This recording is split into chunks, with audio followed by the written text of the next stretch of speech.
For a long time, you thought the silence in that house was your fault.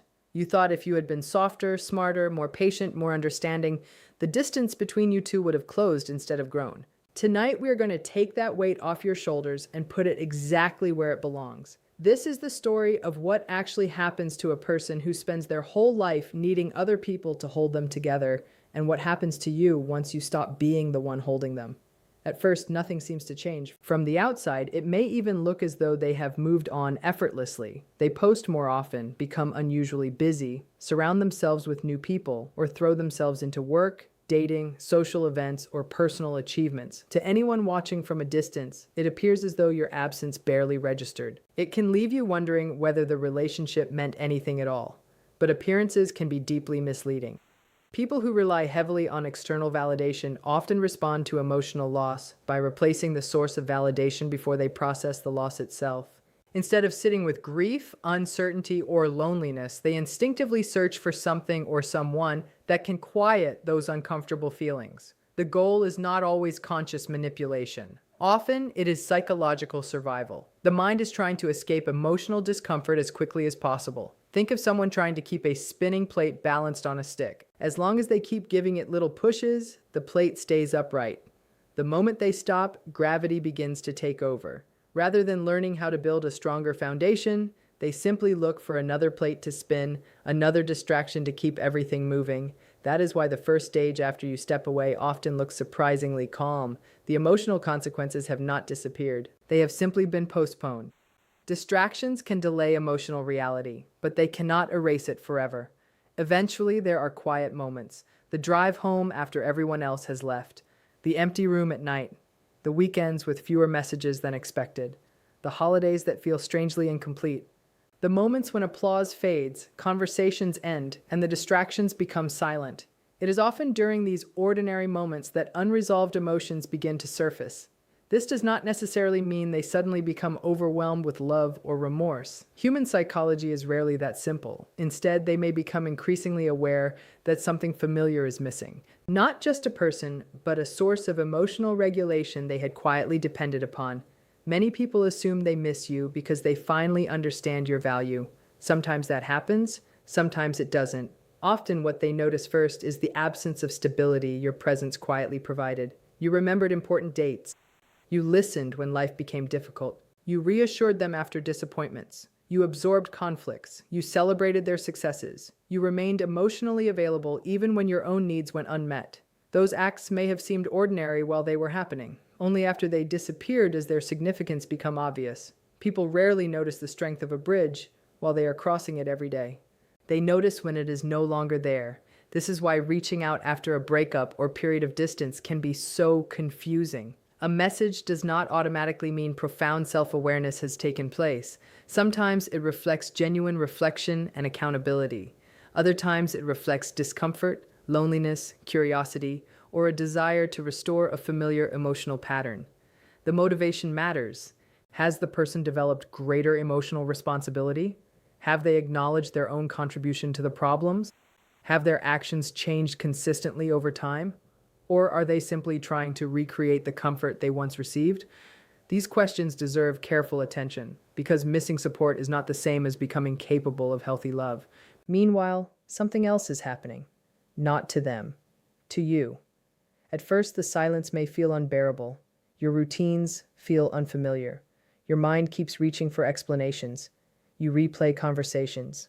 You imagine different endings. You wonder whether you made the right decision. The emotional bond does not disappear simply because the relationship has ended. The brain needs time to adjust to the absence of familiar emotional patterns. There may be mornings when you instinctively reach for your phone, moments when a song, a place, or a memory catches you off guard. Healing is rarely linear. Some days feel peaceful, others feel unexpectedly heavy. That does not mean you are moving backward. It means your nervous system is learning a new reality. Gradually, something remarkable begins to happen. You start making decisions without wondering how they will react. You rediscover hobbies that quietly disappeared. Your friendships become stronger, your body begins to relax, you laugh without feeling guilty. You notice that your thoughts become less occupied with managing another person's emotional state. Your energy slowly returns. The emotional space that was once consumed by constant anticipation becomes available for your own growth. Many people do not realize how much mental effort they spent predicting moods, avoiding conflict, choosing words carefully, or preventing emotional explosions until those demands disappear. Peace often feels unfamiliar at first, not because it is uncomfortable, because chaos had become familiar. When life becomes calmer, the nervous system sometimes mistakes calm for emptiness simply because it has grown accustomed to constant emotional intensity. With time, however, calm begins to feel like safety rather than boredom. You no longer wake each morning wondering what emotional weather awaits. You stop measuring your worth by someone else's approval. Your confidence becomes less dependent on external reassurance. This is one of the quietest but most profound transformations. You begin holding yourself together, not perfectly, not all at once, but steadily.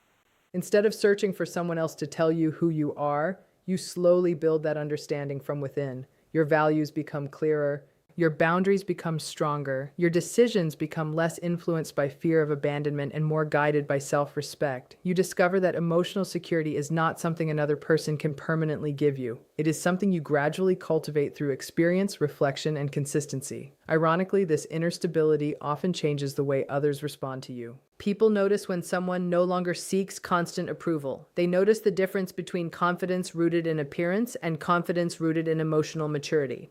You become harder to manipulate because your sense of identity no longer depends entirely on another person's opinion.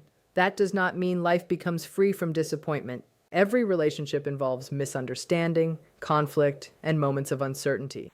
The difference is that healthy relationships involve two people who can support one another without becoming responsible for holding each other together. Support is different from dependence. Love is different from emotional rescue.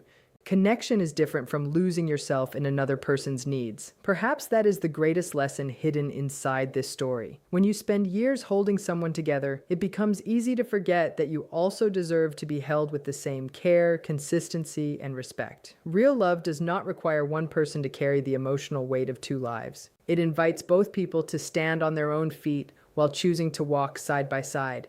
So this is not only the story of what happens to someone who depends on others to hold them together. It is also the story of what becomes possible when you finally put that weight down. You stop living as someone else's emotional foundation. You stop believing that your value comes from how much you can fix, reassure, or sacrifice. And in that moment, something quietly shifts. The strength you spent so many years giving away begins returning to its rightful place, not in another person's hands, but in your own. That is where lasting freedom begins.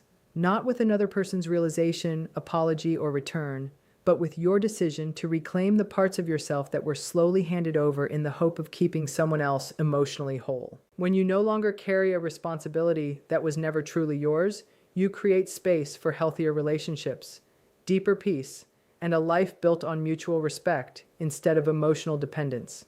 In the end, the greatest transformation is not what happens to the person you stopped holding together. It is what happens to you once you discover that you were always capable of standing firmly on your own. Picture someone standing in front of a mirror that only shows them a reflection when someone else is in the room to admire them. Alone, the mirror goes blank. That is not a metaphor for evil. It is a description of a very specific, very human wound. A person who never learned to generate their own sense of worth from the inside and who spent a lifetime searching for it in other people's eyes instead. Psychologists who study narcissistic patterns often describe this as a fragile, externally dependent sense of self. Their identity is not anchored by an internal feeling of stability, but by constant feedback from the world around them. It sounds almost sad when you say it plainly like that. And in many ways it is. But sad does not mean harmless. A person who cannot regulate their own self-esteem will often reach for the people around them the way someone reaches for a handrail, constantly, urgently, and often without considering whether the handrail ever wanted to be grabbed. This distinction is important because many people misunderstand narcissistic behavior. They assume it is driven by overflowing confidence or excessive self-love, yet beneath the surface, many narcissistic patterns are associated with a profound dependence on external validation. The appearance of superiority can function as a defense against insecurity rather than evidence of genuine emotional strength. That does not excuse harmful behavior, nor does it mean every person with narcissistic traits is the same. Instead, it helps explain why certain behaviors appear so repetitive and why they can become deeply damaging to those caught in their orbit. Imagine trying to build a house on sand. Every time the wind shifts or the tide rises, the structure feels unstable. Instead of reinforcing the foundation beneath the house, you spend your energy decorating the outside so no one notices the instability underneath. Compliments become bricks, admiration becomes cement, attention becomes temporary support beams. The problem is that none of these things can permanently stabilize a foundation that was never securely built. For someone whose self-worth depends almost entirely on outside validation, relationships often become less about mutual connection and more about emotional regulation. Other people are unconsciously assigned the role of maintaining an internal balance that the individual struggles to create independently. A compliment provides relief. Criticism feels overwhelming. Praise creates temporary calm. Rejection can feel disproportionately painful because it threatens not just the relationship, but the person's already fragile sense of identity. This is why seemingly ordinary interactions may trigger unexpectedly intense reactions. A delayed reply might be interpreted as abandonment, a disagreement may feel like humiliation. Constructive feedback can be experienced as a personal attack rather than helpful information. The emotional response is often larger than the situation itself because the situation has become tied to the person's sense of self-worth. Over time, this creates a difficult cycle. The individual seeks reassurance, admiration, or control to quiet internal insecurity. The relief lasts briefly, but because it comes from outside rather than inside, it fades quickly. Soon the need returns, often stronger than before. More validation is required, more attention is needed, more proof must be gathered that they are important, desirable, successful, or superior. Yet no amount of external reassurance can permanently solve an internal deficit. The people around them frequently experience the consequences of this cycle without understanding what they are witnessing. At first, they may feel deeply valued. They are praised, idealized, and made to feel uniquely important. Their attention seems genuinely appreciated. Their presence appears to matter enormously, but gradually they begin noticing something else. The relationship starts revolving around emotional maintenance. They become responsible for calming insecurity they did not create. They feel pressure to constantly reassure, constantly validate, constantly prevent emotional collapse. Simple disagreements become emotionally exhausting. Normal boundaries are interpreted as rejection. Independent decisions become perceived threats. The relationship slowly shifts from partnership to caretaking. This is where compassion must be balanced with discernment. Understanding the psychological roots of someone's behavior does not require accepting treatment that repeatedly harms you. It is possible to recognize that another person's actions may arise from unresolved emotional wounds while also acknowledging that those actions have real consequences. A wound can explain behavior without justifying it. That distinction protects both empathy and accountability. Healthy relationships allow both people to possess an identity independent of the relationship itself. Each person brings their own sense of worth into the connection rather than expecting the connection to manufacture it. Affection becomes something shared instead of something constantly extracted. When someone lacks that internal foundation, however, the relationship often becomes a survival mechanism. Every interaction is unconsciously evaluated through one question: what does this say about me? If their partner needs space, they may hear, "I'm not enough." If someone sets a boundary, they may hear, "I'm being rejected." If attention shifts elsewhere, they may hear, "I'm becoming invisible." Notice that the emotional interpretation often centers on identity rather than the actual event. This is why conversations that seem simple to one person can become emotionally overwhelming to another. Again, this does not mean every individual with narcissistic traits behaves identically, nor does it mean these patterns are universal. Human personalities are complex, and narcissistic traits exist on a spectrum. Some people display occasional self-centered behaviors without meeting the criteria for a personality disorder. Others may have more severe and persistent patterns that significantly impair relationships. Recognizing these differences helps avoid oversimplifying a complex psychological subject. Still, one consistent theme appears across many descriptions of narcissistic functioning. The search for external validation never truly ends. The praise that felt sufficient yesterday no longer feels enough today. The admiration that once brought relief fades surprisingly quickly. Achievements lose their emotional power almost as soon as they are accomplished. Because the internal source of self-worth remains underdeveloped, the external search continues. That search can become relentless. For partners, friends, family members, or co-workers, this often creates confusion. They may believe that if they simply love more, praise more, explain more, forgive more, or sacrifice more, eventually the insecurity will disappear. But emotional stability cannot be permanently borrowed from another human being. It has to be built from within. No relationship, however loving, can substitute for an internal sense of worth that someone else must ultimately develop for themselves. This is why people sometimes leave these relationships feeling emotionally depleted. They were not simply giving affection. They were unconsciously being asked to support another person's entire emotional equilibrium. That is an impossible responsibility for anyone to carry over the long term. Perhaps the most important lesson is this: compassion and boundaries are not opposites. You can acknowledge another person's pain without making it your obligation to heal it. You can recognize that someone may be acting from insecurity while still refusing to participate in patterns that leave you anxious, diminished, or emotionally exhausted. Understanding the psychology behind harmful behavior can reduce confusion, but it should never require abandoning your own well-being. The mirror may remain blank when no one is standing beside it, but no amount of admiration from another person can permanently fill that emptiness. Lasting self-worth cannot be sustained by applause, attention, or constant reassurance. It grows through honest self-reflection, accountability, emotional resilience, and the gradual development of an identity that exists even when no one is watching. Until that inner foundation is built, the search for validation continues, and the people nearby often become part of a cycle they were never meant to carry. You lived inside that dynamic. You felt it in your body before you had words for it, that strange sensation of being both essential and invisible at the same time.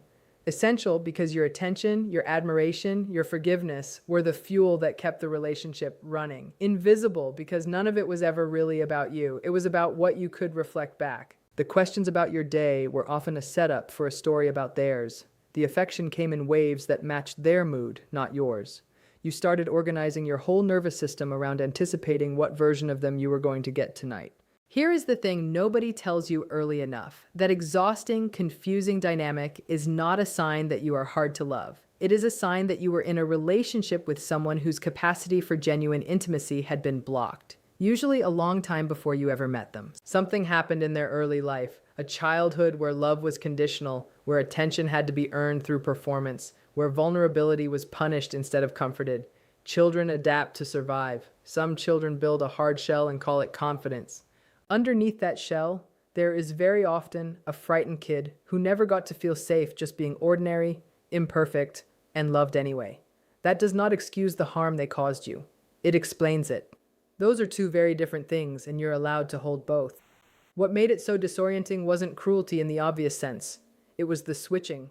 The charm that arrived exactly when you started pulling away. The tenderness that showed up right after the coldness had convinced you it was over. That pattern has a name too: intermittent reinforcement. And it is one of the most powerful conditioning tools that exists, used by slot machines and unpredictable people alike. Your brain wasn't broken for staying hooked on it. Your brain was doing exactly what brains do when reward becomes unpredictable. It starts paying closer attention, not less. You weren't weak. You were responding normally to an abnormal situation. So let's talk plainly about what was actually happening on their side while all of this was unfolding. A person who relies on external validation to stabilize their sense of self is, in effect, running on borrowed energy all the time. When the supply of admiration, attention, or conflict is steady, they can look confident, even magnetic. But that confidence was never load-bearing. It was scaffolding, and scaffolding needs constant maintenance. The moment a source of validation becomes unavailable, through distance, disinterest, or simply growing tired of the role, the scaffolding starts to show its cracks. Some people in that position escalate. They chase, they charm, they promise change, they occasionally even mean it in the moment, because the panic of losing a supply of validation feels, to their nervous system, like losing a piece of themselves. Others withdraw and devalue instead, deciding it's safer to discard you first than to risk being discarded. Neither response is really about you. It's about the internal emergency of losing a stabilizing source before they've built any other way to stabilize themselves. That's a hard truth to metabolize, because it can feel like it's letting them off the hook. It isn't. You can understand exactly why a storm forms and still refuse to stand in the rain. Here's where your part of the story turns. At some point, maybe it was one specific night, maybe it was a slow accumulation of 100 small nights, you stopped asking, "What did I do wrong?" and started asking a much more useful question. Why am I the one doing all the adjusting? That single shift in the question you're asking yourself is the beginning of everything that follows. It's quiet. It doesn't look like a movie moment, but it's the moment the entire architecture of the relationship stops holding. Once you start noticing the pattern, instead of getting swept up inside it, something strange happens. You start to feel less angry and more clear. Not because what happened to you is small, but because you finally have a frame for it that isn't, "I must be unlovable." You start recognizing the cycle in real time, the tension building, the blow up or the cold withdrawal, the sudden warmth that follows, the honeymoon that resets the clock. Once you can see the shape of a cycle, it loses its grip on you a little, the way a scary movie loses its power the second you notice the boom mic in the shot. This is usually around the time people around you start noticing a change too. You stop over-explaining yourself. You stop apologizing for things that were never your fault. You start answering questions with fewer words and more certainty. This isn't coldness. It's the return of your own baseline, the version of you that existed before you organized your whole emotional life around someone else's moods. And this is exactly the part that a person with this pattern cannot handle well, your steadiness, not your anger. Anger they know how to work with because anger means you're still emotionally engaged, still reachable, still capable of being pulled back into the loop through a fight and a tearful reconciliation. What actually unsettles them is indifference.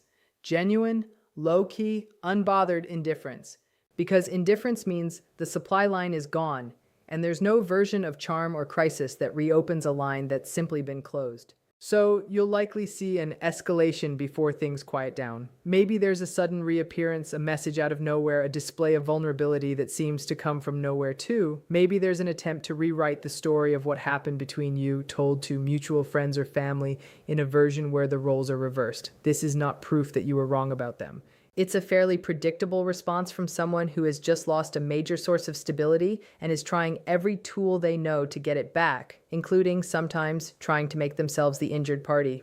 You don't have to correct the record for everyone. You don't have to win the narrative war. Your job is just to stay steady and let time do the slow work of showing people who's telling the truth.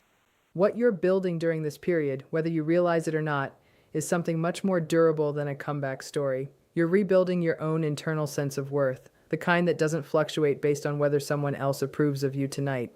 That's the actual core of what you lost in that relationship, and it's the thing worth spending your energy rebuilding now. Therapists sometimes call this re-anchoring, learning to locate your sense of okayness inside your own body and your own values instead of outsourcing it to someone else's approval. It's slow work. It looks like small, unglamorous things. Sleeping on a regular schedule again, making a decision without needing anyone's blessing, sitting with a quiet evening instead of needing it to be filled with someone else's presence, noticing your own preferences again after years of defaulting to theirs. The person who hurt you does not get better simply because you left. Some people do the hard internal work after a painful ending, genuine work in therapy over years, with real humility. That does happen, and it's worth acknowledging honestly, rather than pretending it never does. But it's rare, and it is not something you can predict, control, or wait around for. What is far more common is that the same pattern repeats in a new relationship, with a new person standing where you used to stand, absorbing the same confusion you once absorbed. That's not your problem to solve anymore. Your responsibility ended the day you decided your own peace mattered more than being needed. What you're left with, once the noise settles, is something quieter and much more valuable than victory: clarity. You start to remember who you were before you shrank yourself to fit inside someone else's need for control. You remember the friends you drifted from because keeping the peace at home took all your energy. You remember hobbies, ambitions, a sense of humor that used to come easily and got rationed out over the years. Getting those things back doesn't happen overnight, and it isn't linear. Some days the old hurt resurfaces out of nowhere. A song, a smell, an anniversary you didn't consciously remember. That's normal. Healing isn't a straight climb out of a hole. It's more like weather. Some days are clear. Some days the storm comes back for an hour. What matters is that the storm gets shorter and further apart, and that you no longer mistake it for permanent. There's a particular kind of strength that only comes from having survived something confusing and having made sense of it on your own terms. You didn't just get through it, you learned the mechanics of what was happening to you while it was happening, which is genuinely hard to do from inside a fog. That skill doesn't go away. It becomes part of how you read new relationships, new friendships, even new workplaces. You develop an ear for the difference between someone who is being vulnerable and someone who is performing vulnerability to get something from you. That's not cynicism, that's discernment, and it's one of the most valuable things pain can leave behind if you let it teach you instead of just wound you. If you take one thing from tonight, let it be this. The relationship's ending was not a referendum on your worth. It was the natural outcome of two people running on incompatible fuel. One who needed a steady internal sense of self-reflected back constantly to feel real, and one who was finally done being the mirror. You are not required to feel sorry for what they lost. You are also not required to hate them for the rest of your life. What you're required to do, the only thing really, is to keep choosing yourself, quietly and consistently, on the ordinary days when no one is watching and there's no dramatic music playing. That's where the actual healing happens. Not in the big confrontation, not in the perfect comeback line, but in the 1,000 small mornings where you wake up and simply keep choosing a calmer, steadier version of your own life. You made it out. That's the whole story, really. Underneath all the detail. You made it out, you understood what happened, and you're building something better with what's left. That's not a small thing. That's the whole thing.